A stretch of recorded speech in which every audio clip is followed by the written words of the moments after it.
আর আমি এবং আপনি রাতের সালাত তো বহু দূরের কথা, 5 ওয়াক্ত সালাত আদায় না করেই শুধু ভোট দিয়ে ইসলাম বিজয় হয়ে যাবে, আর মিছিল করে আর তাকবীর দিয়ে ইসলাম বিজয় হয়ে যাবে। এটা সম্ভব নয়। ওই যেমন বলেছে 20-30% মানুষ শতভাগ তাওহীদপন্থী লাগবে, 20-30% ঈমান বিল গায়েব লাগবে, ঠিক তেমন তার পাশাপাশি 5 ওয়াক্ত সালাত আদায়কারী এবং রাতের সালাতে অভ্যস্ত মানুষ লাগবে। যে সালাতে নাই ও আল্লাহর গন্তির মধ্যে নেই। ওর আবার ইসলাম কি, ওর আবার বিপ্লব কি, ওর আবার বিজয় কি, ওর আবার খেলাফত কি, ওর আবার শাসন কি, কিচ্ছু নেই। যে সালাতে নাই সে আল্লাহ সুবহানাহু ওয়া তাআলার গণনার মধ্যেই নাই, ওর জন্য আল্লাহর সাহায্য নাই। ও ভাগাড়ে পড়ে মারা গেল কি, ওকে কেউ উঠিয়ে নিল কি, গোলাম হয়ে গেল, সেটাও আল্লাহর দেখার নেই। আল্লাহ সুবহানাহু ওয়া তাআলার সাথে কানেক্টেড থাকা ছাড়া, আল্লাহর সাহায্য নেওয়া ছাড়া মুসলমানদের বিজয়ের কোনো রাস্তা নাই। আর আল্লাহর সাহায্য নেওয়ার জন্য সালাত আদায় করতেই হবে, আল্লাহর খাতায় নাম থাকতেই হবে। আল্লাহ আপনাকে চিনেই না, কিসের সাহায্য করবে আপনাকে? তো যে সালাতে নেয় হয়তো আল্লাহ সুবহানাহু ওয়া তাআলা চিনবেই না।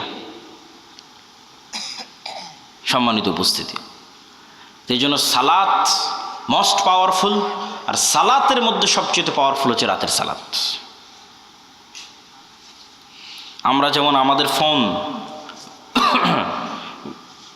এই যে হাতে ফিঙ্গারপ্রিন্ট দিয়ে ফোন ওপেন হয়ে যাচ্ছে, পাসওয়ার্ড দিয়ে ফোন ওপেন হয়ে যাচ্ছে, ফেস ভেরিফিকেশন দিয়ে ফোন ওপেন হয়ে যাচ্ছে, 5 স্টার হোটেলে গেলে কার্ড পাঞ্চ করলে ওপেন হয়ে যাচ্ছে।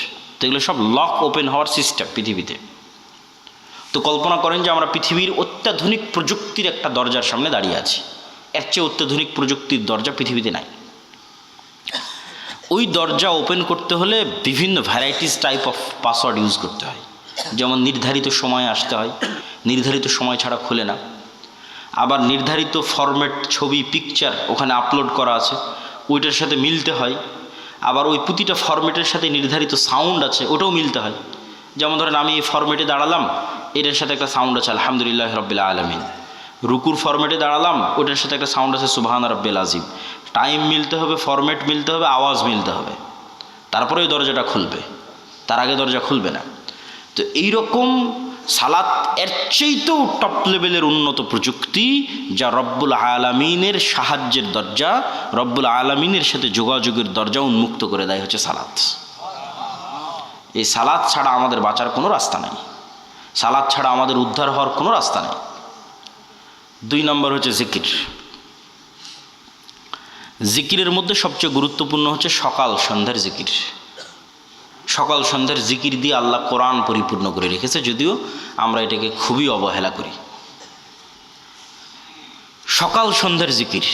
জিকির কেন পাওয়ারফুল? জিকির কেন পাওয়ারফুল এটা বুঝতে হলে আপনাকে বুঝতে হবে আওয়াজ কেন পাওয়ারফুল, সাউন্ড কেন পাওয়ারফুল। সাউন্ড কি আবার পাওয়ারফুল হতে পারে? আওয়াজ কি পাওয়ারফুল হতে পারে? শব্দ এবং বাক্য কি পাওয়ারফুল, শক্তিশালী হতে পারে? এটাই আগে বুঝতে হবে।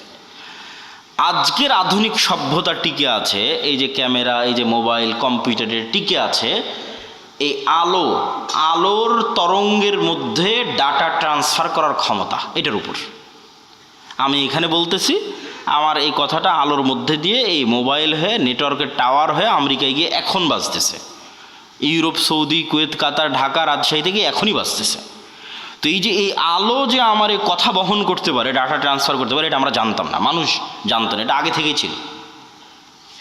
ওটা আমরা জেনে কাজে লাগাতে পেরেছি, এটাই আমাদের আধুনিক সভ্যতা, এটার উপরে টিকে আছে।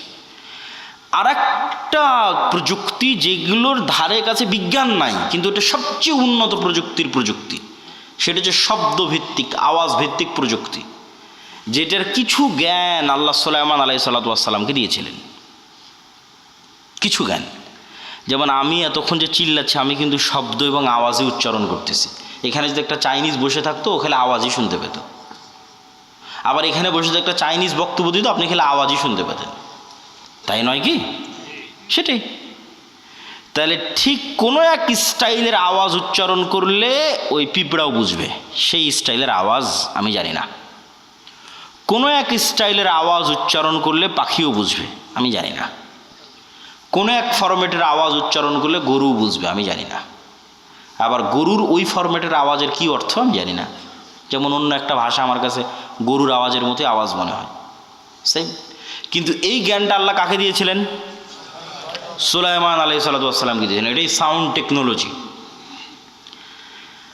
সুলাইমান আলাইহিসসালাম তার দরবারে বলতেছে রানী বিলকিসের সিংহাসন নিয়ে আসতে হবে। ক্বালা ইফরিতুম মিনাল জিন, ইফরিত নামক জিন দাঁড়িয়ে বলল, আমি এই সিংহাসন নিয়ে আসবো, আপনি যে বসে আছেন এই বসে থেকে দাঁড়ানোর পূর্বে সিংহাসন নিয়ে আসবো। এই কথা সুলাইমান আলাইহিস সালামের পছন্দ হয়নি। সুলাইমান আলাইহিস সালাম আরো দ্রুত চান। আল্লাযী ইনদাহু ইলমুম মিনাল কিতাব, তখন আরেকজন বলল, ওই আরেকজন জিন না মানুষ তা কোরআনে উল্লেখ নাই। কোরআনে এভাবে উল্লেখ আছে যে যাকে আল্লাহ কিতাবের জ্ঞান দিয়েছিলেন সে বলল। যাকে আল্লাহ কিসের জ্ঞান দিয়েছিলেন? কিতাবের জ্ঞান দিয়েছিলেন। সে বলল চোখের পলক পড়ার পূর্বে রানী বিলকিসের সিংহাসন আপনার সামনে উপস্থিত হয়ে যাবে। আল্লাহু আকবার। তো আয়াতের বিবরণের আন্দাজে বলতেছে যে জিন চেয়েছিল গায়ের শক্তিতে আনতে, ইফরিত চেয়েছিল গায়ের জোরে যত দ্রুত আনা যায়, উড়ে যাব, উড়ে নিয়ে আসবো। আর আল্লাযী ইনদাহু ইলমুম মিনাল কিতাব, যার কাছে কিতাবের জ্ঞান ছিল গায়ের জোরে আনেনি, জ্ঞানের জোরে এনেছে। আমি মনে হয় বুঝাতে পারলাম না কথা, কি আমার বুঝতে পারছেন? কোরআনের ধারা বিবরণীতে বোঝা যাচ্ছে যেই লোক চোখের পলকে নিয়ে আসলো এই গায়ের জোরে আনেনি, কিসের জোরে এনেছে? জ্ঞানের জোরে। সে জ্ঞান কি? কিতাবের জ্ঞান। কিতাবের সে বিশেষ জ্ঞান কি? কিছু কিছু মুফাসসির লিখেছে যে কিতাবের জ্ঞান হচ্ছে লাউহে মাহফুজের বিশেষ কিছু জিকির তার জানা ছিল। বলেন আল্লাহু আকবার। আল্লাহু আলাম। কিন্তু জ্ঞানের উপর ভিত্তি করে সেই কাজটা করেছে। তো বিশেষ কোনো সাউন্ড, বিশেষ কোনো জিকির যেটা ব্যবহার করে সে চোখের পলকে ওই সিংহাসনকে ওখান থেকে উঠিয়ে সুলাইমান আলাইহিস সালামের কাছে নিয়েছে, যেই জ্ঞান কিতাবের জ্ঞান, বিশেষ কোনো কিতাবের জ্ঞান তার কাছে ছিল। তো sound most powerful all over the world, সবচেয়ে পাওয়ারফুল। আল্লাহ সুবহানাহু ওয়া তাআলা পৃথিবী ধ্বংস করার যে সিস্টেম তৈরি করেছেন সেই সিস্টেম আওয়াজ ভিত্তিক। ইসরাফিল বাঁশিতে ফু দিবে, আওয়াজ তৈরি হবে, সে আওয়াজে আসমান জমিন নক্ষত্র গ্রহরাজি সূর্য চন্দ্র সব ভেঙে চৌচির হয়ে যাবে। আল্লাহ সুবহানাহু ওয়া তাআলা মানুষকে পুনরুজ্জীবিত করার যে সিস্টেম তৈরি করেছেন ওটা আওয়াজ ভিত্তিক। ফেরেশতা জিন মানুষ সব যখন মারা যাবে, কতদিন এভাবে মৃত অবস্থায় থাকবে আল্লাহ ভালো জানে। কুল্লু মান আলাইহা ফান ওয়া ইয়াবকা ওয়াজহু রাব্বিকা যুল জালালি ওয়াল ইকরাম। তারপরে যখন আল্লাহ জীবিত করতে চাইবে ইসরাফিলকে তৈরি করে, ইসরাফিলকে বাঁশি দিয়ে ফু দিতে বলবে, ওর আওয়াজে মানুষ কবর থেকে জীবিত হয়ে হাঁটতে থাকবে। আওয়াজ খুবই পাওয়ারফুল, কিন্তু ওই আওয়াজের জ্ঞান থাকতে হবে যে কোন আওয়াজ পাওয়ারফুল, কোন শব্দ পাওয়ারফুল। এই জন্য টাকা উপার্জন করা ছাড়া কোনো রাস্তা নেই। টাকা উপার্জন করে জান্নাত কিনেই দুনিয়া থেকে বিদায় নিতে হবে। মুসলমানের ঘরে বসে থাকার সুযোগ নেই। অর্থনৈতিক মুক্তি ছাড়া দাসত্ব থেকে মুক্তি হয় না। এটা আমার এবং আপনার চেয়ে রাসূল সাল্লাল্লাহু আলাইহি সাল্লাম খুব ভালো জানতেন। এই জন্য উনি যখন মক্কা থেকে হিজরত করে মদিনায় গেলেন, তো মদিনার সব আনসারীরা হচ্ছে কৃষক, ব্যবসা কম বুঝে। আর মক্কা থেকে যারা মুহাজির গেছে রাসূল সাল্লাল্লাহু আলাইহি ওয়াসাল্লামের সাথে, সব বিজনেসম্যান, ব্লাডে ব্যবসা আছে, রক্তে ব্যবসা আছে, মুহাম্মদ সাল্লাল্লাহু আলাইহি ওয়াসাল্লাম সহ। তো মদিনায় যাওয়ার পর আল্লাহর নবী দেখছে মদিনার সব টাকা পয়সার কেন্দ্র ইহুদিদের হাতে। তো এখন মুহাম্মদ সাল্লাল্লাহু আলাইহি ওয়াসাল্লাম মদিনা সনদের ভিত্তিতে ইহুদি, এই মদিনার প্রধানমন্ত্রী। এখন মদিনার প্রধানমন্ত্রী হলেন মুহাম্মদ সাল্লাল্লাহু আলাইহি ওয়াসাল্লাম, আর টাকা পয়সা সব থাকলো কাদের হাতে? উনি দেশ চালাতে পারবে? ডক্টর ইউনূসের মতো অবস্থা হবে। ঢাল নাই, তলোয়ার নাই, নিধিরাম সর্দার। আর্মিও কথা শোনে না, সচিবালয়ের কথা শোনে না, প্রধান উপদেষ্টায় লাভ কি? কোনো লাভ নাই। এটা মুহাম্মদ সাল্লাল্লাহু আলাইহি ওয়াসাল্লাম খুব ভালো বুঝতেন যে আমি হব মদিনার হেড অফ দ্য কান্ট্রি, আর টাকার মালিক থাকবে ইহুদি, এই রাষ্ট্র তো আমি চালাতে পারবো না। তখন মুহাম্মদ সাল্লাল্লাহু আলাইহি ওয়াসাল্লাম আনসারীদের বললেন যে আমার সাথে যারা মুহাজির এসেছে এরা ব্যবসা বুঝে, তোমাদের সম্পত্তি অর্ধেক অর্ধেক। কারো যদি 5টা উট থাকে 2টা মুহাজিরকে দিয়ে দাও। কারো যদি ক্যাশ টাকা 5,000 থাকে 2,000 মুহাজিরকে দিয়ে দাও। কারো যদি জমি 10 বিঘা থাকে 5 বিঘা মুহাজিরদের দিয়ে দাও, যাতে ওরা ব্যবসা করে অর্থনৈতিক কন্ট্রোলটা নিতে পারে। আল্লাহর নবীর জীবদ্দশাতে ওসমান ইবনে আফফান, জুবাইর ইবনুল আওয়াম, আব্দুর রহমান বিন আউফ এরা কোটি কোটি টাকার মালিক ব্যবসা করে, আল্লাহর নবীর জীবদ্দশাতেই। বদরের যুদ্ধকে আমাদের কাছে মনে হয় যে এটা দুই ধর্মের একটা যুদ্ধ চলতেছে, হক আর বাতিলের যুদ্ধ। কিন্তু আপনি ইতিহাস পড়ে দেখেন বদরের যুদ্ধটা মূলত অর্থনৈতিক। এখান থেকে কেবলা কোন দিকে? এইদিকে কেবলা, তাই না? এদিকে যদি কেবলা হয় তাহলে বুঝেন এইটা হচ্ছে মক্কা, এইটা মদিনা, আর এই যে মাইকটা এখানে রাখা আছে এটা সিরিয়া। এই পাশে সমুদ্র, এই সমুদ্রের ধার দিয়ে মক্কার মানুষরা আগের যুগ থেকেই সিরিয়াতে ব্যবসা করতে যেত। আমাদের নবী মুহাম্মদ সাল্লাল্লাহু আলাইহি ওয়াসাল্লাম নিজে মক্কা থেকে সিরিয়াতে ব্যবসা করতে গেছে চাচার সাথে।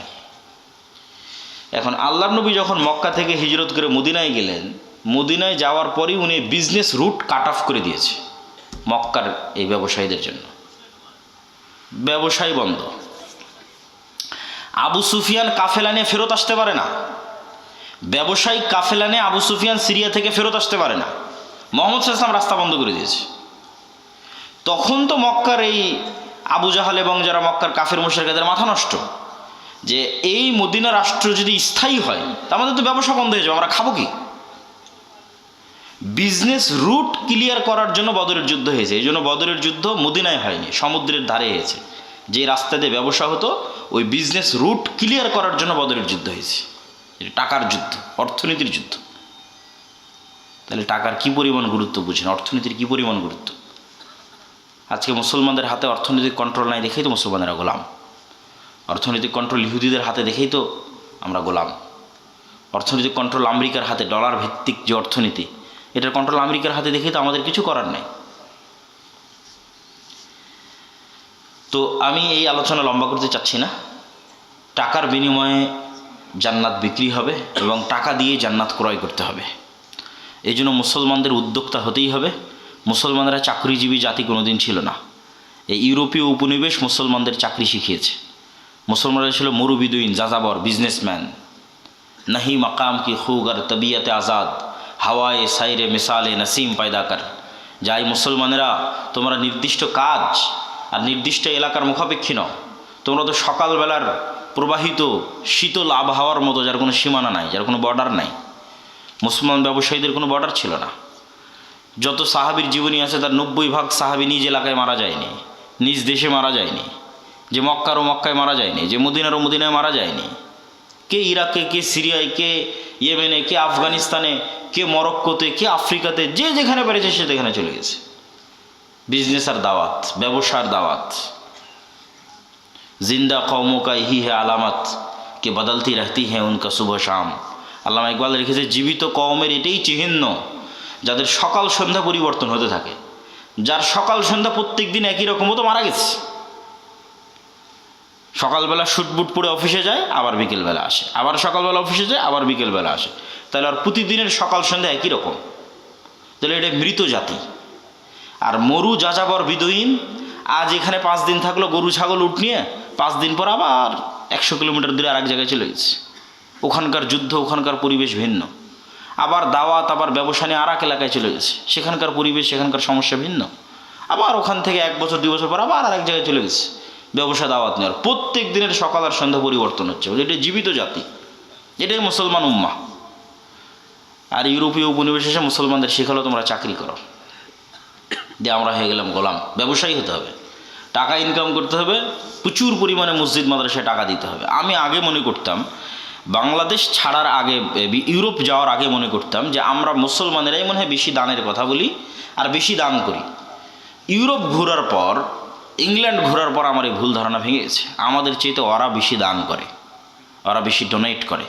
এই জন্য তো খ্রিস্টান মিশনারিগুলো এত পাওয়ারফুল। এগুলো সরকারি টাকা নয়, এগুলো আপনাদের মতো সাধারণ মানুষের দানের টাকা। যে টাকাগুলো ওরা ইউরোপ থেকে, আমেরিকা থেকে, ইংল্যান্ড থেকে নিয়ে বাংলাদেশে ব্যয় করতেছে, এরকম সারা পৃথিবীতে ব্যয় করতেছে। এগুলো সব আপনাদের মতো সাধারণ মানুষ দান করেছে, সরকার নয়। এই পরিমাণ তারা দান করে।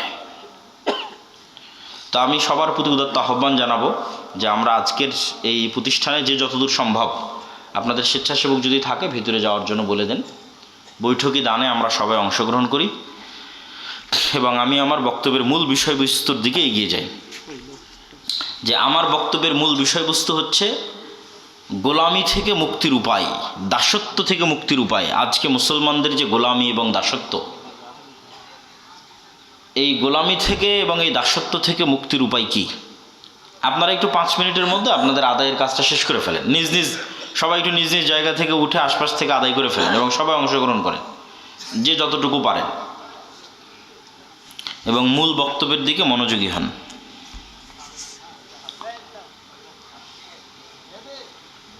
তো আমার মূল বক্তব্যের বিষয়বস্তু হচ্ছে মুসলমানদের যে দাসত্ব এবং গোলামি, এই দাসত্ব এবং গোলামির জিঞ্জির থেকে মুক্তির উপায় কী। তার একটা আলোচনা তো এই দানের সাথে রিলেটেড রেখে করেই ফেললাম, যে অর্থনৈতিক মুক্তি ছাড়া দাসত্ব এবং গোলামি থেকে মুক্তির কোনো রাস্তা নাই, এবং এই অর্থনৈতিক মুক্তির গুরুত্ব বুঝাতে গিয়ে রাসূল সাল্লাল্লাহু আলাইহি ওয়াসাল্লামের অসংখ্য ঘটনা আপনাদের সামনে এবং রাসূল সাল্লাল্লাহু আলাইহি ওয়াসাল্লামের দিক নির্দেশনা আপনাদের সামনে তুলে ধরলাম। এখানে আরও একটা পয়েন্ট তুলে না ধরলেই নয়। আমরা আজকে যেই লেভেলের গোলামি এবং দাসত্বে আছি, ঠিক এই লেভেলের অথবা এর চেয়ে বেশি গোলামি এবং দাসত্বের জিঞ্জিরে আবদ্ধ ছিল বানু ইসরাইল। কারা বলেন তো? বানু ইসরাইল কারা? কে বলতে পারবেন? হাত উঠান। বানু ইসরাইল কারা?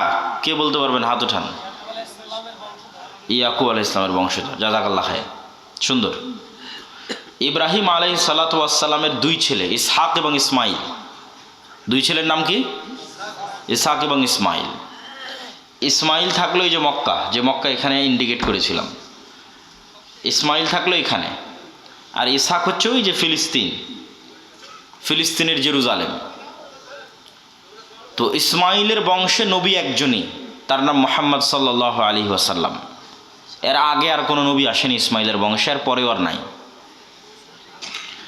আর ইসহাকের বংশে অসংখ্য নবী। ইসহাকের ছেলে ইয়াকুব, ইয়াকুবের ছেলে ইউসুফ, ইউসুফের 300-400 বছর পর মুসা হারুনের পর ইউশা বিন নুন, তারপর সুলাইমান, দাউদ, তারপরে ইয়াহইয়া, ঈসা, জাকারিয়া, অসংখ্য নবী। তো এই বানু ইসরাইল, এদের গোলামি এবং আমাদের গোলামি কাছাকাছি একই রকম। তো বানু ইসরাইলকে যেই পদ্ধতি দিয়ে ফেরাউন গোলাম বানিয়ে রাখত, তার একটা বড় পদ্ধতি হচ্ছে সুদি কর্জ, সুদি লোন, যেটার মূল দায়িত্বশীল হর্তাকর্তা ছিল কারুন, ফেরাউনের অর্থমন্ত্রী কারুন। এই কারুন বানু ইসরাইলদেরকে সুদি লোন নিতে উদ্বুদ্ধ করত এবং সুদি লোন দিত, এবং সুদি লোনের জালে আটকে ফেলে পুরো একটা জাতিকে গোলাম বানিয়ে দিয়েছে বানু ইসরাইলদেরকে। সেম ওই পদ্ধতিতেই আজকের মুসলমানদেরকে সুদি লোনে জর্জরিত করে গোলাম বানানো হচ্ছে। আজকের মুসলমানদের গোলাম বানানোর 2টা উপায়, একটা হচ্ছে গণতন্ত্র আর একটা হচ্ছে সুদ। কিন্তু মুসলমানেরা নিজেরাও জানে না যে এই 2 পদ্ধতির মাধ্যমে তারা কেমনে গোলাম আছে। জি, মহিলারাও এই দানে অংশগ্রহণ করবেন নিজ নিজ দায়িত্বে। তো সুদ এবং গণতন্ত্রের মাধ্যমে মুসলমানেরা কেমনে গোলাম আছে, এটা একটু বোঝার চেষ্টা করতে হবে, নাহলে খুব কঠিন হবে আমাদের মুক্তির রাস্তা। আল্লামা ইকবাল লিখছেন, नए ज़माने के आज़र ने तरशवाए हैं सनम और इंसार खुदाओं में बड़ा सबसे वतन है, इसका जो पैराहन है वो मज़हब का कफन है। যে আজকে আধুনিক যুগে নতুন মূর্তি তৈরি হয়েছে, ওই যুগে ইব্রাহিমের পিতা আজর যে মূর্তি তৈরি করত সেই মূর্তি নয়। আজকের হিন্দুদের যে মা কালী, মা দেবী, মা দুর্গা আছে সেই মূর্তি নয়। আজকে মুসলমানদের ঘরে এবং বাড়িতে নতুন মূর্তি প্রবেশ করেছে। এই নতুন মূর্তি কি? এই নতুন মূর্তির নাম হচ্ছে সেকুলারিজম, ধর্মনিরপেক্ষ মতবাদ। এই নতুন মূর্তির নাম হচ্ছে ন্যাশনালিজম, জাতীয়তাবাদ। এই নতুন মূর্তির নাম হচ্ছে ডেমোক্রেসি, গণতন্ত্র। এই নতুন মূর্তির নাম হচ্ছে সোশ্যালিজম, সমাজতন্ত্র। মুসলমানেরা পৃথিবীর যে প্রান্তেই যান, তাদের পায়ে এই জিঞ্জিরগুলো বাঁধা আছে, এগুলো তারা ভেঙে বের হতে পারতেছে না, কোনো মতেই না। কেউ জাতীয়তাবাদের বেড়াজালে আটকে আছে, কেউ গণতন্ত্রের, কেউ ধর্মনিরপেক্ষ মতবাদের, কিন্তু সে ঠিকই বলতেছে আমি আল্লাহকে মানি। রব হিসেবে, ইলাহ হিসেবে আল্লাহর ইবাদত করি, সালাত আদায় করি, কিন্তু এই মূর্তির বেড়া, এই মূর্তির যে দাসত্ব, এটা ভাঙতে পারতেছে না। তো গণতন্ত্র কিভাবে এবং সুদ কিভাবে আমাদের গোলাম বানায়, আপনাকে আগে বুঝতে হবে গোলামির চিহ্ন কি। কেন বলা হচ্ছে বানু ইসরায়েলরা গোলাম, কেন বলতেছি আমরা গোলাম, নেতার আলামত কি, গোলামের আলামত কি। দেখেন, বানু ইসরায়েলরা নবীর সন্তান হওয়ার পরেও মুসা আলাইহিস সালাতু ওয়াস সালামকে বলতেছে লান নুমিনা লাকা হাত্তা নারাল্লাহা জাহরাতান, মুসা যতক্ষণ তোমার আল্লাহকে না দেখব ততক্ষণ তোমার তাওরাতে ঈমান আনবো না। অথচ এই বানু ইসরাইল এখনই 2 দিন আগে, 1 সপ্তাহ হয়নি, চোখের সামনে দেখেছে সমুদ্র ফেড়ে রাস্তা তৈরি হয়েছে, ফেরাউন ডুবে মরে গেছে। এই দৃশ্য নিজে চোখে দেখার পর মানুষ কেমনে বলতে পারে যে মুসা তোমার আল্লাহকে না দেখা পর্যন্ত তোমার তাওরাতে ঈমান আনবো না? কেমনে বলতে পারে? উত্তর একটাই, এরা হচ্ছে ন্যারো মাইন্ডেড গোলাম, সংকীর্ণ মনা। 300 বছর থেকে গোলামি করে আসতেছে, এই জন্য স্বাধীন নেতা মুসার সাথে চলতে পারতেছে না। তারা বলল, মুসা এই মরুভূমি সিনাই মরুভূমি, এখানে পানি নাই, এই সমুদ্রের লবণাক্ত পানি ভালো লাগে না। ওয়াইজ ইস্তাসকা মূসা লিকওমিহি ফাকুল নাযরিব বিআসাকাল হাজার ফানফাজারাত মিনহু ইসনাতা আশারাতা আইনা ক্বাদ আলিমা কুল্লু উনাসিম মাশরাবাহুম, যে মুসা পানির ব্যবস্থা করো। মুসা আলাইহিস সালাম লাঠি দিয়ে পাথরে আঘাত করলেন, মরুভূমিতে পানি তৈরি হয়ে গেল। এবার বললো মুসা খাবারের ব্যবস্থা করো।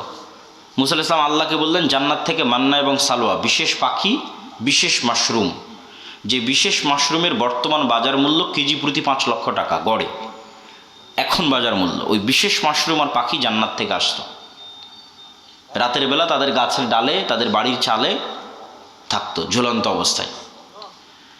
এই খাবার 1 দিন 2 দিন খাওয়ার পর তারা বলতেছে লান নাসবিরু আলা তুআমিন ওয়াহিদ ফাদউ লানা রাব্বাক, এই এক খাবার আমাদের ভালো লাগে না, তোমার আল্লাহকে বলো এই মরুভূমি থেকেই পেঁয়াজ, রসুন, আদা, চাল, ডাল সব উৎপাদন করে দিতে। এ হলো গোলাম কওম। গোলাম হলে এরকম ছেঁচড়া হয়, বুঝতে পেরেছেন? এরা তো নবীর সন্তান, এরা এরকম হলো কখন? 300 বছর থেকে গোলামি করতে করতে এরকম ন্যারো মাইন্ডেড ছেঁচড়া হয়ে গেছে। তা ওইটার সাথে আপনি আমাদের স্বভাব মিলাবেন, তাদের স্বভাবের সাথে একটু পরেই মিলাবো। আল্লাহ সুবহানাহু ওয়া তাআলা এদেরকে বললেন, ঠিক আছে তোমরা শাকসবজি খেতে চাও, এটা তো মরুভূমি, পাশেই বাংলাদেশের মতো উর্বর ভূমি আছে, তার নাম জেরুজালেম, ফিলিস্তিন, বিজয় করলেই হয়, যুদ্ধ করে বিজয় করো। তখন ওরা বলছে ইযহাব আনতা ওয়া রাব্বুকা ফাকাতিলা, মুসা তুমি আর তোমার আল্লাহকে যুদ্ধ করো, আমরা পারবো না।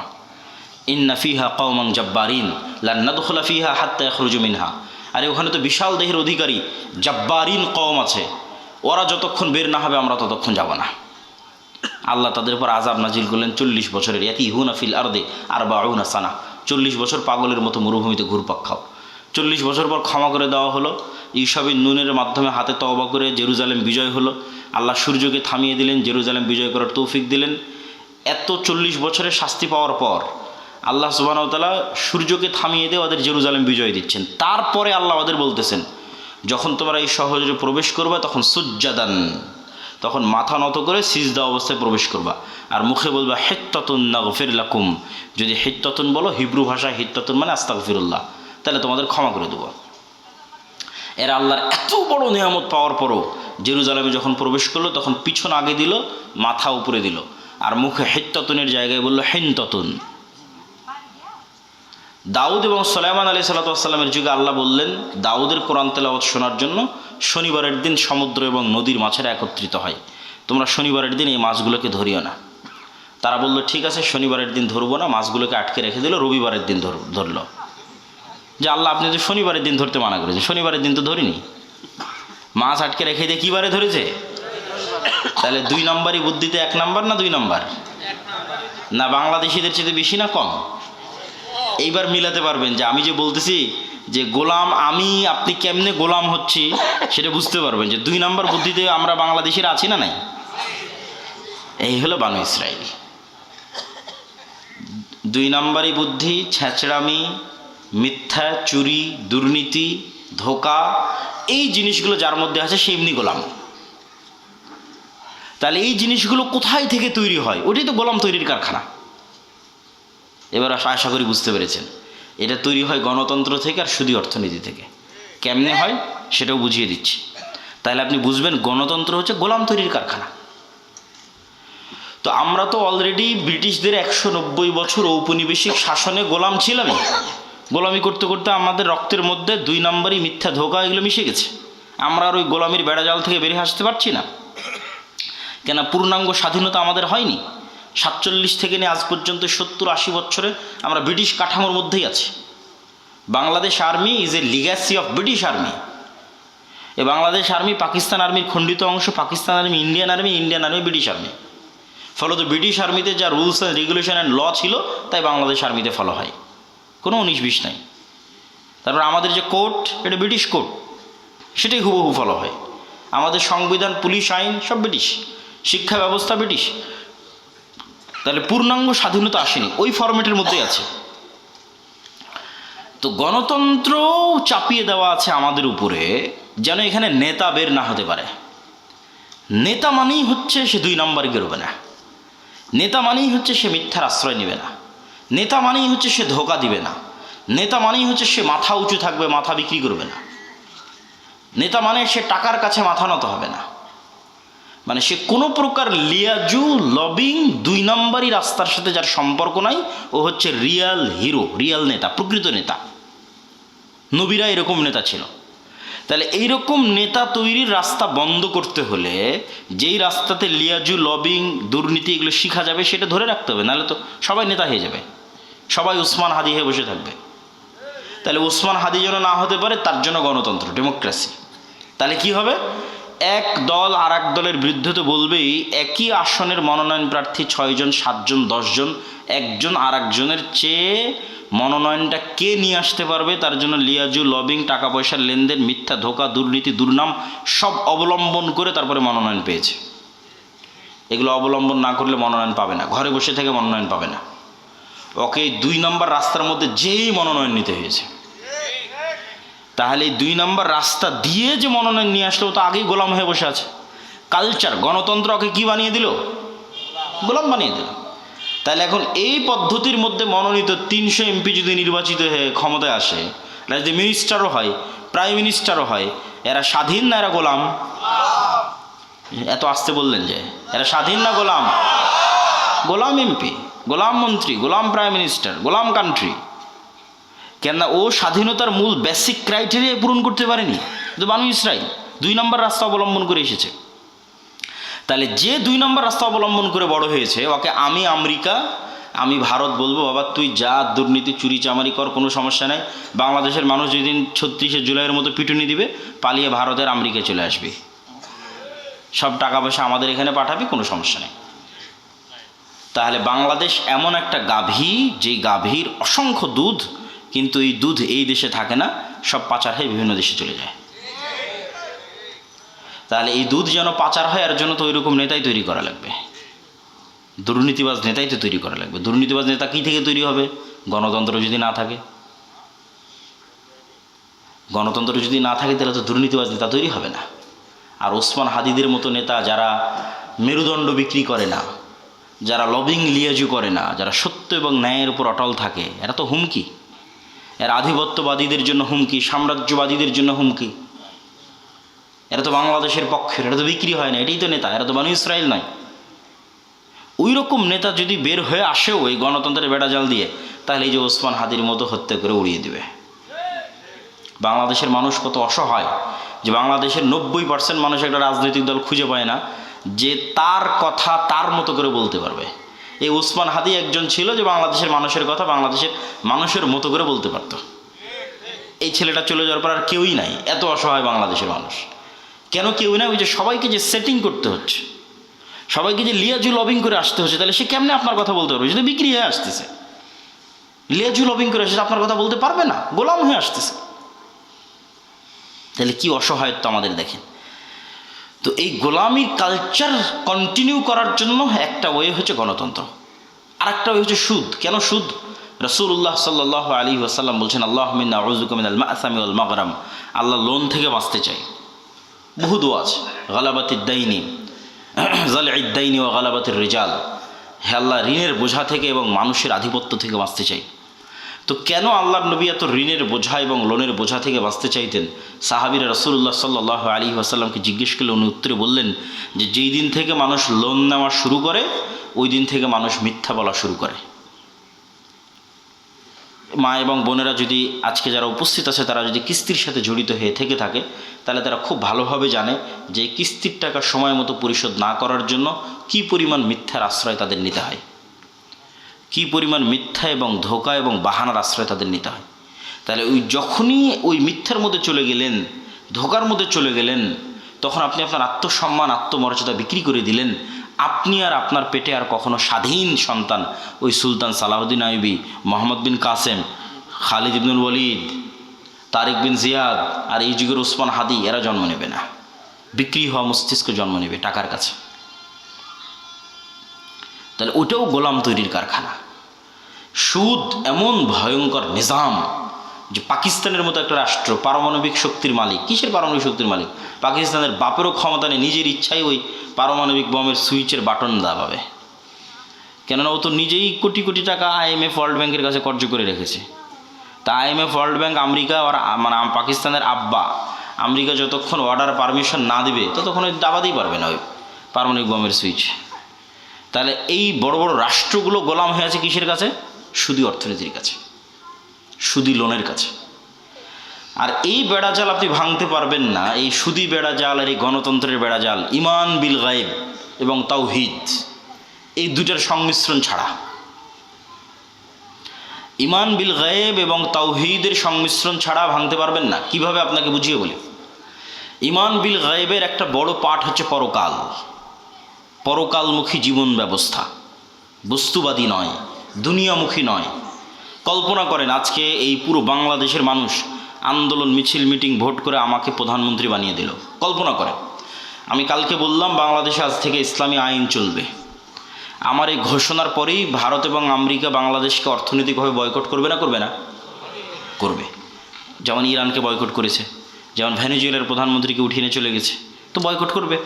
তো যখন বয়কট করবে তখন এই দেশের যে সুযোগ সুবিধাগুলো আপনি এখন ভোগ করতেছেন, এখন এই যে বিদ্যুৎ চলতেছে, ডলার আসতেছে, প্রবাসীরা কাজ করতেছে, ইউরোপ আমেরিকায় অসংখ্য প্রবাসী আছে, বিজনেস চলতেছে, LC হচ্ছে, কত কি আছে, এগুলো সব একদিনে ডাউন হয়ে যাবে এবং এই ডাউন করার ক্ষমতা তাদের আছে। এই একদিনে যখন ডাউন হয়ে যাবে তখন আপনিও 1 সপ্তাহ 10 দিনের মধ্যে বলবেন রাখো তোমার এই আবদুল্লাহর ইসলাম আর মোহাম্মদ ইসলামের ইসলাম, আমাদের আগের জীবনই ভালো ছিল।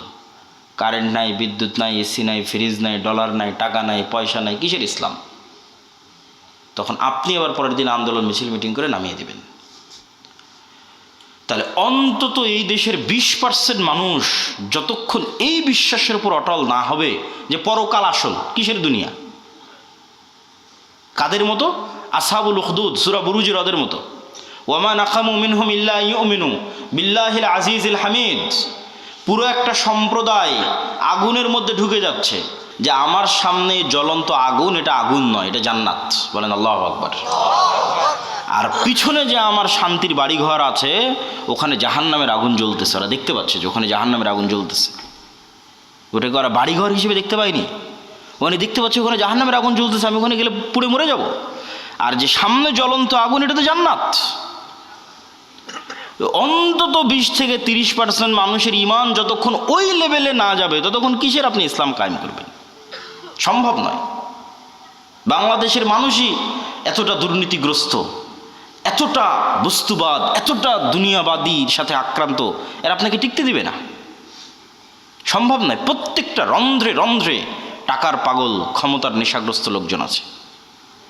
অন্তত 20% থেকে 30% মানুষের ঈমান লাগবে ঈমান বিল গায়েবে সর্বোচ্চ লেভেলের, পরকালমুখী, দুনিয়া বিমুখ।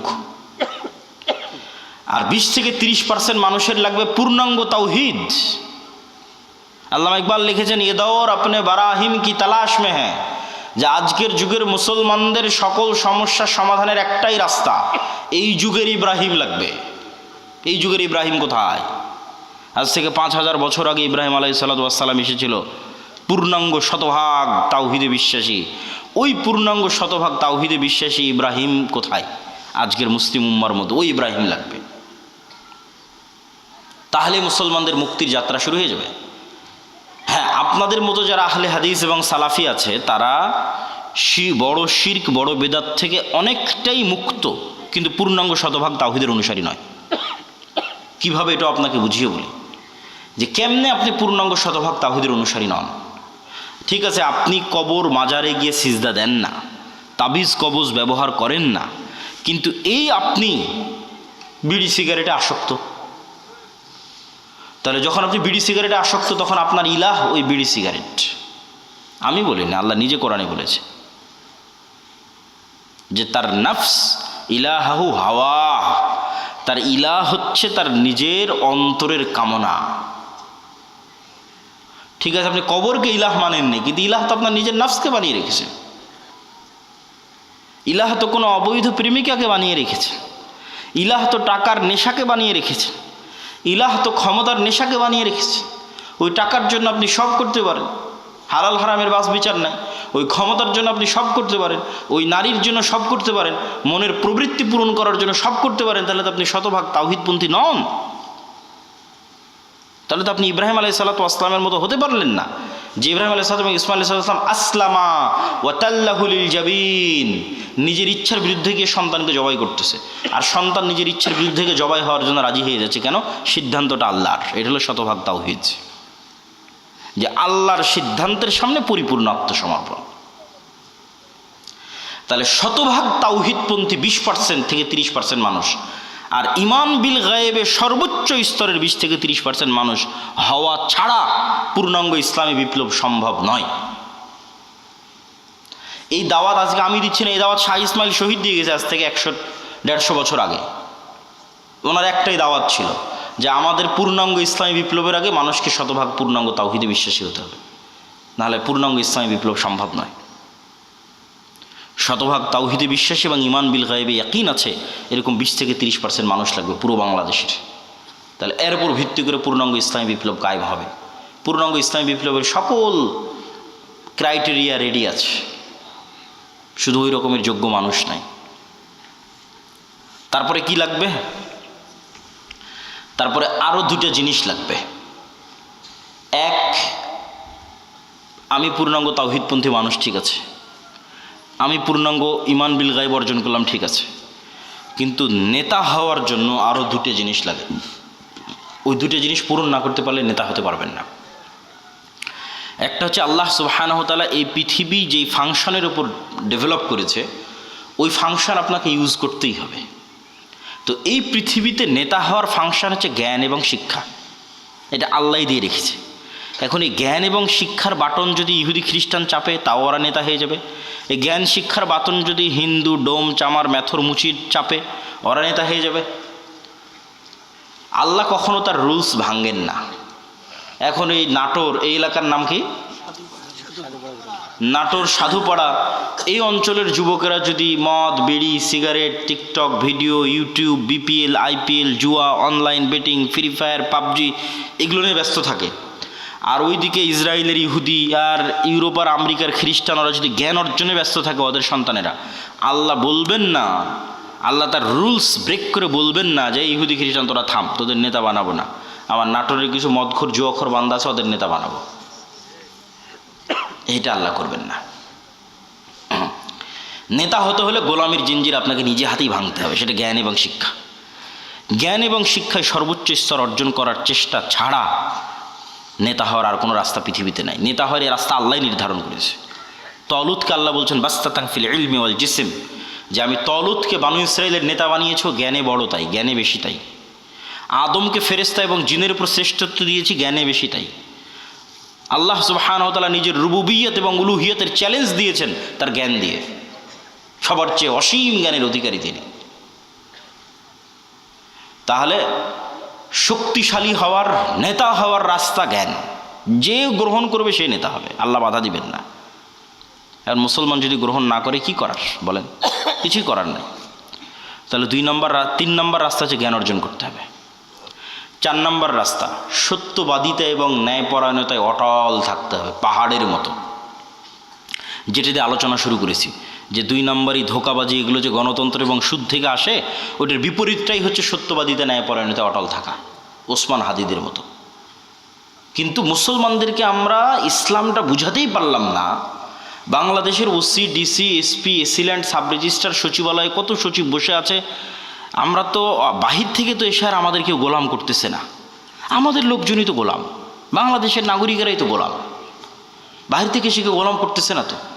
এই সমস্ত পদে যারা বসে আছে এরা টাকার কাছে বিক্রি হয়ে যায়, অথচ এরা সালাত আদায় করে, এরা হজ করে, এরা ওমরা করে, এরা মসজিদ মাদ্রাসায় যে কমিটি, বিশেষ অতিথি, প্রধান অতিথি, এরা সবাই আছে, কিন্তু নিজ চেয়ারে যখন বসতেছে তখন 2 নম্বরই করতেছে। তাহলে এরা কি মনে করেছে? এরা মনে করেছে ঠিক আছে, আমি সচিবালয়ে বসে এসিল্যান্ড, সাব রেজিস্ট্রার যা আছে সব হয়ে যত পারি 2 নম্বরই সুদ ঘুষ দিয়ে টাকা ইনকাম করব, আর নামাজ পড়ে হজ করে আর দান করে ওটাকে মাফ করে নিব। নাউজুবিল্লাহি মিন যালিক। তাহলে আমরা হুজুররা এটা বুঝাতে পারিনি, আলেম ওলামা বুঝাতে পারিনি যে ইসলাম কি। এটা তো মুনাফিকই, সে তো মুনাফিক, তার অন্তরে তো ইমানই ঢোকেনি। তার সালাত কি, তার সিয়াম কি, তার হজ কি, সে তো মুনাফিক। রাসূলুল্লাহ সাল্লাল্লাহু আলাইহি ওয়াসাল্লামের স্পষ্ট হাদিস, ইজা তুমিনা খানা, তাকে যে আমানতের দায়িত্ব দেওয়া হয়েছে ওটার খিয়ানত করে যে মুনাফিক, ওর অন্তরে ইমান ঢোকেনি। লা ঈমানা লিমান লা আমানাতা লাহু। তাহলে মুনাফিকের হারাম টাকার, দুর্নীতির টাকার কিসের ইবাদত? বরং ওর উল্টাটা, ও যদি কোনো বড় ইবাদত নাও করে, কোটি কোটি টাকা দান নাও করে, তাহাজ্জুদের রাতের সালাত নাও আদায় করে, হজ নাও করে, শুধু ওর যে চেয়ারে বসে আছে ওসি, ডিসি, এসপি, মন্ত্রী, সচিব, এসিল্যান্ড, এই চেয়ারে চুল পরিমাণ অন্যায় না করে, তাহলে এদের হজের চেয়ে, এদের রাতের তাহাজ্জুদের সালাতের চেয়ে এবং অন্যদের কোটি কোটি টাকা দানের চেয়ে সে শ্রেষ্ঠতম নেকির অধিকারী হবে। রাসূলুল্লাহ সাল্লাল্লাহু আলাইহি ওয়াসাল্লাম বলেছেন, সাবআতু ইউযিল্লুহুমুল্লাহ ইয়াওমা লা যিল্লা ইল্লা যিল্লুহু। 1 নম্বরে ইমামুন আদিল। 7 শ্রেণীর যারা বিশেষ আল্লাহর ছায়া পাবে, এখানে সবাই আছে, নামাজি আছে, দানবীর আছে, সবাই আছে, কিন্তু 1 নম্বরে জায়গা দেওয়া হয়েছে পদে বসে ন্যায়পরায়ণ যে।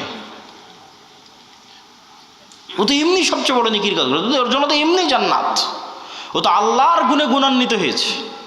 আল্লাহ যেমন বিচারের আসনে বসে শতভাগ ন্যায়পরায়ণ, আল্লাহ যেমন রাজত্বের আসনে বসে শতভাগ ন্যায়পরায়ণ, আল্লাহর মহৎ গুণ হচ্ছে আল্লাহ ন্যায়পরায়ণ, আল্লাহ জুলুম করেন না। ইন্নী হারামতু যুলমা আলাইয়া। মানুষ হয়ে যে আল্লাহর গুণে গুণান্বিত হতে পারে, আল্লাহু আকবার, এটা কত বড় ইবাদত যে মানুষ হয়ে ওসি তারপরে ডিসি, এসিল্যান্ড, সাব রেজিস্ট্রার, সচিব, এই চেয়ারে বসে সে দুর্নীতি করবে না ন্যায় করবে, এটা অনেক বড় ইবাদত। আর এই চেয়ারে বসে দুর্নীতি করে সেই টাকা দিয়ে হজ করবে, সেই টাকা দিয়ে মসজিদ মাদ্রাসায় দান করবে, এ তো মুনাফিক। আমরা মানুষকে দিন বুঝাতে পারিনি। রাজনীতিবিদদের হাতে ক্ষমতা নেই, ক্ষমতা এদের হাতে। রাজনীতিবিদরা তো 5 বছরের জন্য আসে যায়, ভোট করে, কিন্তু এদের চাকরিতে রিটায়ার্ড না হওয়া পর্যন্ত থাকে। এরা যদি বলে যে আজ থেকে আমরা বিক্রি হব না কোনো দলের কাছে, দেশ একদিনে ঠিক হয়ে যাবে, একদিনে।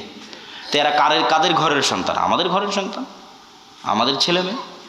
পুলিশে কারা, আর্মিতে কারা, সচিবালয়ে কারা, বিসিএস পরীক্ষা কারা দেয়? আমার আপনার ছেলে মেয়ে। এদের আমাদের ঠিক করতে হবে দাওয়াত দিয়ে। নতুন প্রজন্মকে সত্যবাদিতা এবং ন্যায়পরায়ণতা অটল হতে হবে। এটাই তো গোলামি থেকে মুক্তির রাস্তা। ওই দিন থেকেই তো দেশ স্বাধীন। সম্মানিত উপস্থিতি, তাহলে 2টা পয়েন্ট বললাম নেতা হওয়ার, এক শিক্ষা এবং জ্ঞান, আর এক সত্যবাদিতা এবং ন্যায়পরায়ণতা। থাকলেই মানুষ নেতা হয়ে যাবে, অটোমেটিক নেতা হয়ে যাবে, কিচ্ছু করা লাগবে না, আল্লাহ নেতা বানিয়ে দিবে তাকে। আর এবার 4 নম্বর পয়েন্ট, যেটাতে বক্তব্যের শেষের দিকে যাব, সেটা হচ্ছে এই গুণে গুণান্বিত মানুষেরা যখন আসবে, যারা তাওহীদে বিশ্বাসী, ঈমান বিল গায়বে ইয়াকিন রাখে, জ্ঞানে সর্বোচ্চ, আবার তাকে কেনা যায় না, এই মানুষগুলো পৃথিবীর জন্য হুমকি। এদের উপর জুলম নেমে আসবে, এদের উপর বাধা নেমে আসবে, এদের উপর অত্যাচার নেমে আসবে। এই জন্য এদের বাঁচার রাস্তা হচ্ছে আল্লাহর সাহায্য। এদের বাঁচার রাস্তা কি? দুনিয়ার শক্তি দিয়ে বাঁচার কোনো রাস্তা নেই। মুসলমানদের অতীতে, আজ, ভবিষ্যতে দুনিয়ার শক্তি দিয়ে বাঁচার কোনো রাস্তা নেই। মুসলমানদের বাঁচার রাস্তা আল্লাহর সাহায্য। আল্লাহর সাহায্য পাওয়ার 2টা বড় রাস্তা, 2টা বড় সিক্রেট রেসিপি আজকে দিয়ে বক্তব্য শেষ করব। যে মুসলমানদের জন্য আল্লাহর সাহায্য নিশ্চিত করার 2টা বড় রাস্তা, এক সালাত আর এক জিকির। সালাতের মধ্যে সবচেয়ে বড় পাওয়ারফুল হচ্ছে রাতের সালাত। সালাত হচ্ছে এমন এক টেকনোলজি, আমি উদাহরণ দিই ইবনুল কাইয়িম রাহিমাহুল্লাহকে সামনে রেখে, নাহলে দিতাম না।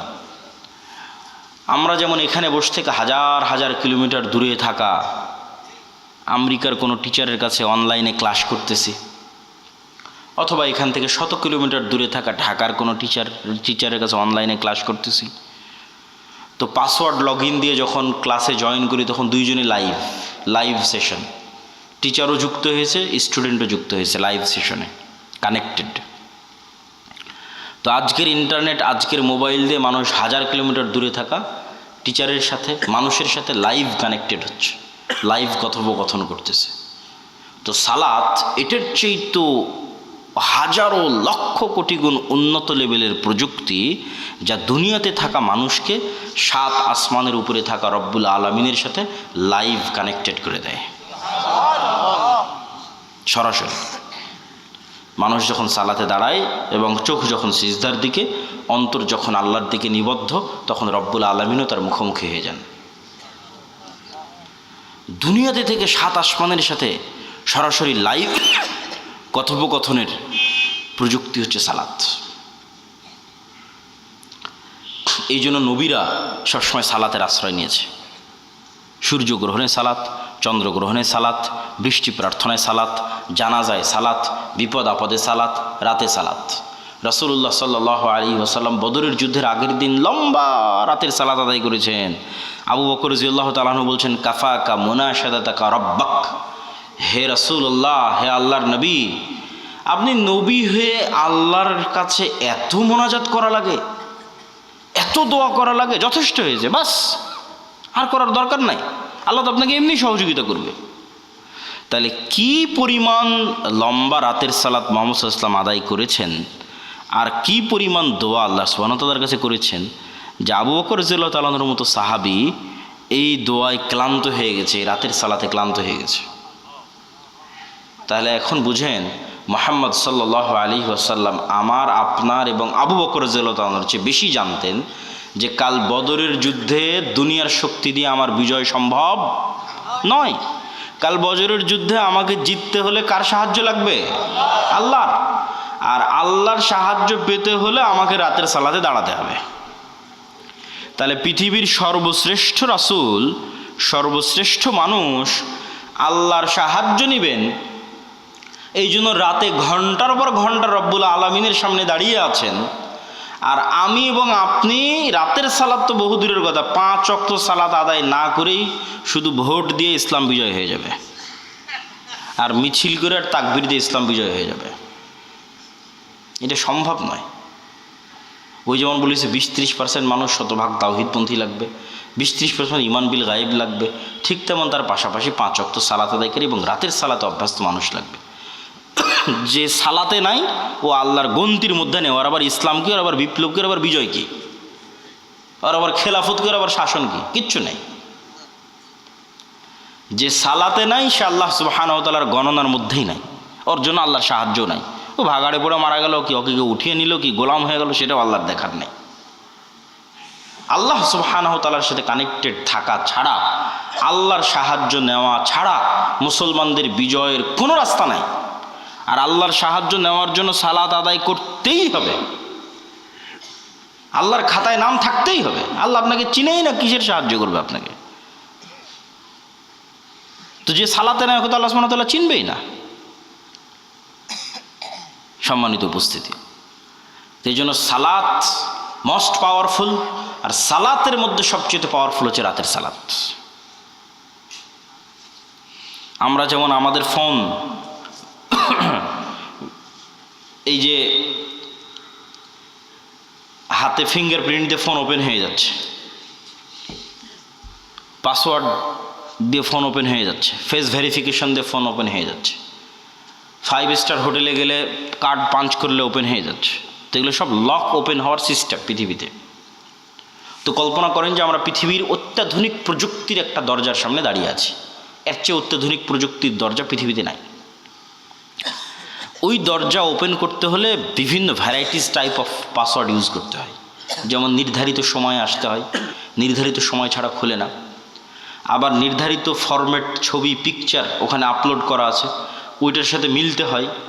আবার ওই প্রতিটা ফরম্যাটের সাথে নির্ধারিত সাউন্ড আছে, ওটাও মিলতে হয়। যেমন ধরেন আমি এই ফরম্যাটে দাঁড়ালাম, এটার সাথে একটা সাউন্ড আছে আলহামদুলিল্লাহ রাব্বিল আলামিন। রুকুর ফরম্যাটে দাঁড়ালাম, ওটার সাথে একটা সাউন্ড আছে সুবহান রাব্বিল আযীম। টাইম মিলতে হবে, ফরম্যাট মিলতে হবে, আওয়াজ মিলতে হবে, তারপরে ওই দরজাটা খুলবে, তার আগে দরজা খুলবে না। তো এইরকম সালাত এর চেয়েতেও টপ লেভেলের উন্নত প্রযুক্তি, যা রব্বুল আলামিনের সাহায্যের দরজা, রব্বুল আলামিনের সাথে যোগাযোগের দরজা উন্মুক্ত করে দেয় হচ্ছে সালাত। এই সালাত ছাড়া আমাদের বাঁচার কোনো রাস্তা নেই, সালাত ছাড়া আমাদের উদ্ধার হওয়ার কোনো রাস্তা নেই। 2 নম্বর হচ্ছে জিকির। জিকিরের মধ্যে সবচেয়ে গুরুত্বপূর্ণ হচ্ছে সকাল সন্ধ্যার জিকির। সকাল সন্ধ্যার জিকির দিয়ে আল্লাহ কোরআন পরিপূর্ণ করে রেখেছে, যদিও আমরা এটাকে খুবই অবহেলা করি। সকাল সন্ধ্যার জিকির। জিকির কেন পাওয়ারফুল? জিকির কেন পাওয়ারফুল এটা বুঝতে হলে আপনাকে বুঝতে হবে আওয়াজ কেন পাওয়ারফুল, সাউন্ড কেন পাওয়ারফুল। সাউন্ড কি আবার পাওয়ারফুল হতে পারে? আওয়াজ কি পাওয়ারফুল হতে পারে? শব্দ এবং বাক্য কি পাওয়ারফুল, শক্তিশালী হতে পারে? এটাই আগে বুঝতে হবে। আজকের আধুনিক সভ্যতা টিকে আছে, এই যে ক্যামেরা, এই যে মোবাইল, কম্পিউটারের টিকে আছে এই আলোর তরঙ্গের মধ্যে ডাটা ট্রান্সফার করার ক্ষমতা, এটার উপর। আমি এখানে বলতেছি, আমার এই কথাটা আলোর মধ্যে দিয়ে এই মোবাইল হয়ে, নেটওয়ার্কের টাওয়ার হয়ে আমেরিকায় গিয়ে এখন বাজতেছে, ইউরোপ, সৌদি, কুয়েত, কাতার, ঢাকা, রাজশাহী থেকে এখনই বাজতেছে। তো এই যে এই আলো যে আমার এই কথা বহন করতে পারে, ডাটা ট্রান্সফার করতে পারে, এটা আমরা জানতাম না, মানুষ জানতো না, এটা আগে থেকেই ছিল। ওটা আমরা জেনে কাজে লাগাতে পেরেছি, এটাই আমাদের আধুনিক সভ্যতা, এটার উপরে টিকে আছে। আর একটা প্রযুক্তি যেগুলোর ধারে কাছে বিজ্ঞান নাই, কিন্তু এটা সবচেয়ে উন্নত প্রযুক্তি, সেটা হচ্ছে শব্দভিত্তিক, আওয়াজ ভিত্তিক প্রযুক্তি, যেটার কিছু জ্ঞান আল্লাহ সুলাইমান আলাইহিস সালাতু ওয়াস সালামকে দিয়েছিলেন।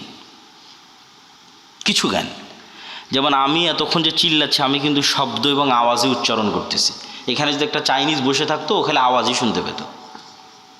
আবার এখানে বসে যদি একটা চাইনিজ বক্তব্য দিত, আপনি খেলে আওয়াজই শুনতে পেতেন, তাই নয় কি? সেটাই। তাহলে ঠিক কোনো এক স্টাইলের আওয়াজ উচ্চারণ করলে ওই পিঁপড়াও বুঝবে, সেই স্টাইলের আওয়াজ আমি জানি না। কোনো এক স্টাইলের আওয়াজ উচ্চারণ করলে পাখিও বুঝবে, আমি জানি না। কোনো এক ফরম্যাটের আওয়াজ উচ্চারণ করলে গরু বুঝবে, আমি জানি না। আবার গরুর ওই ফরম্যাটের আওয়াজের কি অর্থ আমি জানি না। যেমন অন্য একটা ভাষা আমার কাছে গরুর আওয়াজের মতোই আওয়াজ মনে হয়, সেম। কিন্তু এই জ্ঞানটা আল্লাহ কাকে দিয়েছিলেন? সুলাইমান আলাইহিস সালাতু ওয়াস সালামকে দিয়েছিলেন। এটাই সাউন্ড টেকনোলজি। সুলাইমান আলাইহিস সালাতু ওয়াস সালাম তার দরবারে বলতেছে, রানী বিলকিসের সিংহাসন নিয়ে আসতে হবে। ক্বালা ইফরিতুম মিনাল জিন, ইফরিত নামক জিন দাঁড়িয়ে বলল, আমি এই সিংহাসন নিয়ে আসবো, আপনি যে বসে আছেন এই বসে থেকে দাঁড়ানোর পূর্বে সিংহাসন নিয়ে আসবো।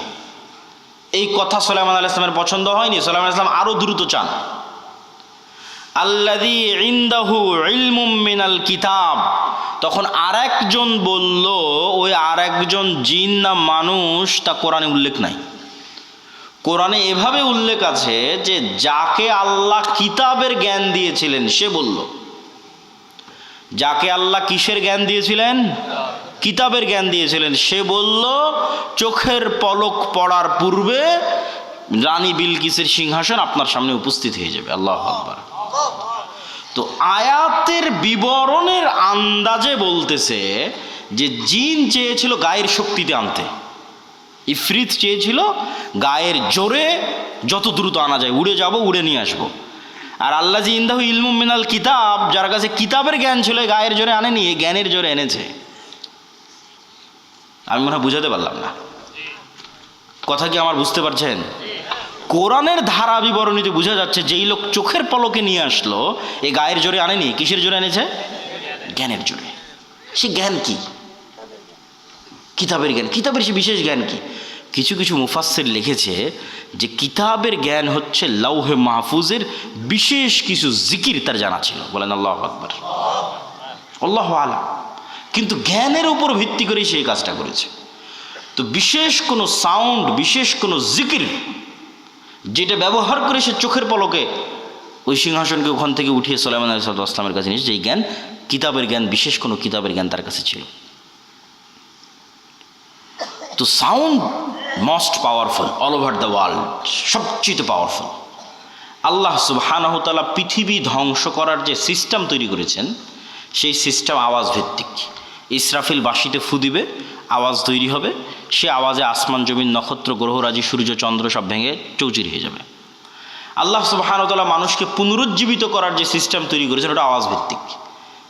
ফেরেশতা জিন মানুষ সব যখন মারা যাবে, কতদিন এভাবে মৃত অবস্থায় থাকবে আল্লাহ ভালো জানে। কুল্লুমান আলাইহা ফান ওয়া ইয়াবকা ওয়াজহু রাব্বিকা যুল জালালি ওয়াল ইকরাম। তারপরে যখন আল্লাহ জীবিত করতে চাইবে, ইসরাফিলকে তৈরি করে ইসরাফিলকে বাঁশি দিয়ে ফু দিতে বলবে, ওর আওয়াজে মানুষ কবর থেকে জীবিত হয়ে হাঁটতে থাকবে। আওয়াজ খুবই পাওয়ারফুল, কিন্তু ওই আওয়াজের জ্ঞান থাকতে হবে যে কোন আওয়াজ পাওয়ারফুল, কোন শব্দ পাওয়ারফুল। তো আল্লাহ সুবহানাহু ওয়া তাআলা উম্মতে মুহাম্মাদিকে সবচেয়ে বড় পাওয়ারফুল জিনিস দিয়ে দিয়েছে, যেটা মূসা আলাইহিস সালামের লাঠির চেয়ে পাওয়ারফুল, যেটা মূসা আলাইহিস সালামের পাথরের চেয়ে পাওয়ারফুল, যেটা বানু ইসরাইলের তাবুত কোরআনে আছে দেখবেন।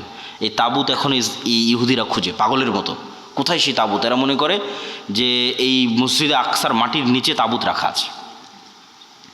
ওই তাবুত একটা বাক্স, যেই বাক্সে মূসা আলাইহিস সালামের লাঠি ছিল, যেই বাক্সে মূসা আলাইহিস সালামের ওই পাথর ছিল, যে পাথর থেকে 12টা ঝর্ণা তৈরি হয়েছিল, ঠিক আছে, মূসা আলাইহিস সালামের কাপড় চোপড় ছিল, এরকম আরও কিছু মুজিজা সম্বলিত জিনিস বিভিন্ন নবী রাসূলের এই তাবুত নামক বাক্সের মধ্যে ছিল। যে যুদ্ধে ওরা এই তাবুত বাক্স নিয়ে যেত, ওই যুদ্ধে ওদের বিজয় হয়ে যেত। ওই বাক্স ওরা হারিয়ে ফেলেছে, ওই বাক্স ওরা এখনও খুঁজতেছে।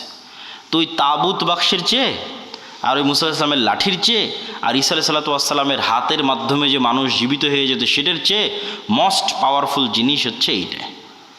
কি জন্য? এটা সরাসরি আল্লাহর নিজের আওয়াজ। বলেন আল্লাহু আকবার।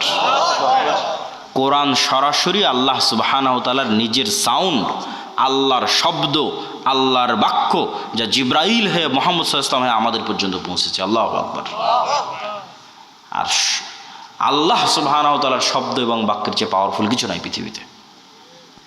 সব অসম্ভব সম্ভব হয়ে যাবে। এই জন্য শ্রেষ্ঠতম জিকির হচ্ছে কোরআন। পৃথিবীর সব অসম্ভব সম্ভব করা সম্ভব আল্লাহ সুবহানাহু ওয়া তাআলার জিকির দিয়ে। সম্মানিত উপস্থিতি, বক্তব্যের শেষের দিকে চলে এসেছে। আজকে যা আলোচনা আপনাদের সামনে করতেছি, এই প্রায় সব আলোচনাই আমার আল্লাহর পথে যাত্রা এই বইয়ের মধ্যে লেখা আছে, দলিল সহ। আজকে তো অত দলিল আলোচনা করতে পারলাম না। এই বইটা প্রত্যেকটা মসজিদ, স্কুল, কলেজ, ইউনিভার্সিটি, লাইব্রেরি, দাওয়া সেন্টারে রেখে সপ্তাহে অন্তত একদিন 1 পৃষ্ঠা 2 পৃষ্ঠা করে পাঠ চক্র করা উচিত, পড়া উচিত, দার্স দেওয়া উচিত। এর সাথে কোনো দল মত কোনো কিছুর সম্পর্ক নেই। সব মুসলমানের জন্য, জানার জন্য, জ্ঞান অর্জনের জন্য, ঈমান বিল গায়ব এবং তাওহীদে ইয়াকিন তৈরি করার জন্য, এবং মুসলমানদের গোলামি থেকে আজাদির জন্য কি দরকার তা জানার জন্য প্রত্যেক মসজিদ, প্রত্যেক মাদ্রাসা, স্কুল, কলেজ, ইউনিভার্সিটি, দাওয়া সেন্টার, লাইব্রেরিতে রেখে অন্তত প্রতি সপ্তাহে 1-2 পৃষ্ঠা করে পড়া উচিত। পাশাপাশি আব্দুর রহিমের একটা নতুন বই এসেছে, রাসূল সাল্লাল্লাহু আলাইহি ওয়াসাল্লাম দেখতে যেমন ছিলেন, এই বইটাও মূল্যায়ন করতে পারেন। আর মাসিক আল ইতিসাম, এই যে আপনাদের কাছে আসলাম, 2023 না 22 সালে একবার আসতে চেয়েছি, করোনার কারণে আসা হয়নি, বন্ধ হয়ে গেছে। তাহলে আজ আসতেছি প্রায় 3 বছর 4 বছর পর। আবার কবে আসার সুযোগ হবে তার গ্যারেন্টি নেই। কিন্তু এই একদিনে আসাই যদি যোগাযোগ বিচ্ছিন্ন হয়ে যায়, তাহলে তো এই দাওয়াতের কোনো মূল্য নাই।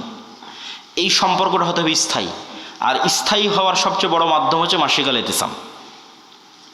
এই মাসিক আল ইতিসামে আমি নিজে নিয়মিত 3টা প্রবন্ধ লিখি, অন্যরা তো লেখেই, আমি লিখি 3টা। এই জন্য মাসিক আল ইতিসাম এখানে নিয়মিত আসার উদ্যোগ আপনাদের নিতে হবে। এখানকার যুবক সমাজ, মসজিদের কমিটি হোক, মাদ্রাসার উদ্যোক্তা হোক, অন্তত 5 কপি 10 কপি এখানকার জ্ঞানী, স্কুল, কলেজ, ইউনিভার্সিটি, প্রাইমারি, বিদ্যালয়, যা যেখানে আছে শিক্ষিত মানুষ, তাদেরকে দিয়ে পড়ানোর চেষ্টা করা এবং নিজেরাও পড়ার চেষ্টা করা। 2 নম্বর, আমাদের সাথে স্থায়ী যোগাযোগের মাধ্যম হচ্ছে মক্তব। আমাদের 700 মক্তব আমাদের কাছে ট্রেনিং নিয়েছে। আপনাদের এলাকার মক্তবের শিক্ষকদের আমাদের ট্রেনিংয়ে পাঠাবেন, এবং আমাদের সিলেবাস এই জিনিসগুলো ছোটোবেলায় বাচ্চাদের মাথায় না দিলে, আপনাদের মধ্যে 1 ঘন্টা বক্তব্য দিয়ে লাভ নেই। বুড়া মানুষকে দিয়ে বিপ্লব হবে না। আমাদের নতুন প্রজন্মকে তৈরি করতে হবে। এই জিনিসগুলো তাদের মাথায় এখন থেকেই দিতে হবে। শতভাগ মুসলমানের সন্তানের মাথায় দেওয়ার জন্য শতভাগ মসজিদে মক্তব লাগবে, এবং সেটা যদি আমাদের সিলেবাসে হয় তাহলে আমরা এটাকে সবচেয়ে বেস্ট মনে করি। আর 3 নম্বর, এইরকম মাদ্রাসাগুলোকে সহযোগিতা করার জন্যই রবিদাতুল মাদারিস সালাফিয়া, এক ব্যতিক্রম প্রশিক্ষণের আয়োজন করলাম আমরা রবিদাতুল মাদারিস সালাফিয়া থেকে। জামিয়া সালাফিয়ার অধিভুক্ত হওয়ার মাধ্যমে যে প্রায় 65-70 শিক্ষা প্রতিষ্ঠান আমাদের অধিভুক্ত হয়েছে, তাদের 150-র কাছাকাছি শিক্ষক এক সপ্তাহব্যাপী বিভিন্ন জ্ঞান এবং শিক্ষা কেন্দ্রিক তারা ট্রেনিং পেয়েছে আমাদের কাছে জামিয়া সালাফিয়াতে। আমাদের কাজই হচ্ছে শিক্ষা এবং জ্ঞান কেন্দ্রিক একটা বিপ্লব বাংলাদেশে তৈরি করা, জ্ঞান এবং শিক্ষা ছড়িয়ে দেওয়া। তো এই বিভিন্নভাবে জামিয়া সালাফিয়ার সাথে, দাওয়াইল আল্লাহর সাথে, মাসিক আল ইতিসামের সাথে আপনাদের স্থায়ী সম্পর্ক তৈরি হলে সেটাই হবে প্রকৃত কাজ, প্রকৃত অর্থে কাজ। তো আমরা আলোচনা করছিলাম জিকির কেন শক্তিশালী, তার লাস্ট পয়েন্ট, লাস্ট 2টা পয়েন্ট খুব ভালো লাগবে, অধৈর্য হওয়ার কিছু নাই। জিকির কেন শক্তিশালী, লাস্ট পয়েন্ট। আল্লাহ সুবহানাহু ওয়া তাআলা বলছেন ইউসাব্বিহু লিল্লাহি মা ফিস সামাওয়াতি ওয়া মা ফিল আরজ। আসমান জমিন এবং তার মধ্যে যা কিছু আছে, এই টিস্যু, এই লিফলেট, এই প্যান্ডেল, এই জামা কাপড়, এই মাটি, এই ক্যামেরা, লাইট, সব 24 ঘন্টা আল্লাহর তাসবিহ পাঠ করতেছে। আল্লাহু আকবার। এবং এই তাসবিহ পাঠের আওয়াজ হচ্ছে, এটাই তো আওয়াজ, আওয়াজ কেন্দ্রিক প্রযুক্তি। আপনি যেমন পিঁপড়ার চলার আওয়াজ শুনতে পাচ্ছেন না, এরকম এদের তাসবিহ পাঠের আওয়াজ শুনতে পাচ্ছেন না। কিন্তু এই পিঁপড়ার চলার আওয়াজ তো 10 কিলোমিটার দূরে থাকা হাতিও শুনতে পাচ্ছে, কিন্তু আপনি তো পাচ্ছেন না। আল্লাহরই কিছু প্রাণী আছে যারা পিঁপড়ার চলার আওয়াজ শুনতে পাচ্ছে। এটা আমাদের শ্রবণ শক্তির ঘাটতি, এই জন্য তো এটা গায়েব, এই জন্য তো গায়েবের জ্ঞান আল্লাহ কোরআনে দিয়েছে। এটা গায়েবের নলেজ, আল্লাহ বলতেছে এগুলো সব তাসবিহ পাঠ করতেছে, তোমরা জানো না, এটি তো গায়েব। এটার উপরে তো আমাদের ইয়াকিন লাগবে। শুধু কি এরা তাসবিহ পাঠ করতেছে? রাসূলুল্লাহ সাল্লাল্লাহু আলাইহি সাল্লাম বলতেছেন মুয়াজ্জিন যখন আজান দেয়, যতদূর পর্যন্ত আজানের আওয়াজ যায়, সব জীবজন্তু, জড়বস্তু, জড় পদার্থ, কীট পতঙ্গ, পঙ্গপাল সব আজান বুঝে এই আজানের পক্ষে কি আমাদের মাঠে সাক্ষী দিবে। তাহলে এরা তাসবিহ বুঝে, আবার আমি যখন সুবহানাল্লাহ বলতেছি তখন এটাও বুঝতেছে। এই টিস্যু পেপার আমার সুবহানাল্লাহ বুঝে, কেন ও নিজেও সুবহানাল্লাহ পড়তেছে।